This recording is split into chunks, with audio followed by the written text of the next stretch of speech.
The day time machines were invented, everyone rushed out to buy one. Except for me, because I had no money. But I watched with great interest as the world began to change. At first, people's goals and ambitions were simple cliches, going back in time to collect artifacts to sell for fortunes in the present, until those sorts of things oversaturated the market, going to the future to get amazing devices to let them rule the past. Some unimaginative souls bought sports almanacs, like in the movie. You know the one. Yeah. But others, wanting to change the history of their own lives, took their time machines to their own youths, and gave them to their younger selves. People tried to one-up each other in this regard, and a strange sort of arms race began. Folks delivering their time machines to themselves when they were teenagers, then when they were mere children, and eventually, seeking an edge over their peers, going back farther, sending time machines to their parents, their grandparents, great-grandparents, then distant ancestors, strangers driving even a car, being impatiently told what a lever is and how this dial with the ears on it works. Some fools overshot it and tried to teach cavemen, who they thought bore a furry resemblance to themselves, which furthered the anarchy tenfold.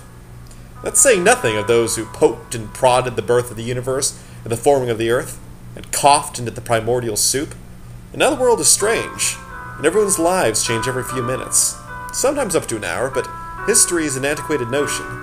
The timeline rides and bends like a dying snake. Sometimes I have a wife.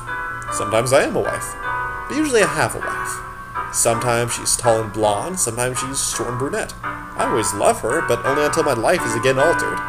I've been married hundreds of times, without ever actually experiencing a wedding, although I remember them all.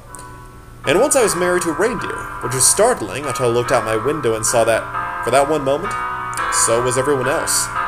I've lived in hundreds of countries and dozens of continents, not all of which existed at the same time, of course. I've been an atheist, a Christian, and back again, before worshipping Pan, the goat god, and then Odin, and then something called Erlak Thazul, which I saw with my own eyes, perched miles away on a mountain of driftwood and dead children, its a million wings eclipsing the sun, but only for 12 minutes, before I stood in a field of flowers, under a cloudless sky, with 2 beautiful moons, and I was able to linger for almost 30 minutes.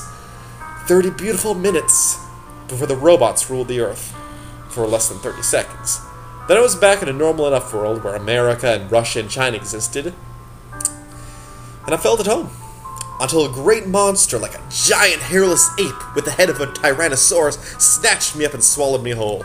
And though I've died 17 times before, because sometimes the world is made of lava, or everyone has shotguns for eyes that fire when they blink, I'm still relieved when the creature ceases to exist while I'm sliding down its sticky throat, and I land on my ass in a new ocean. And as I swim through the orange water past fish that are shaped like cubes, I realize that this ocean won't exist for long. I don't want to be stuck down here when it turns back to solid ground. So I managed to climb up onto an island just before everything around me turns into a parking lot that stretches past the horizon. And though there's something parked in every spot, none are vehicles which can be defined as cars.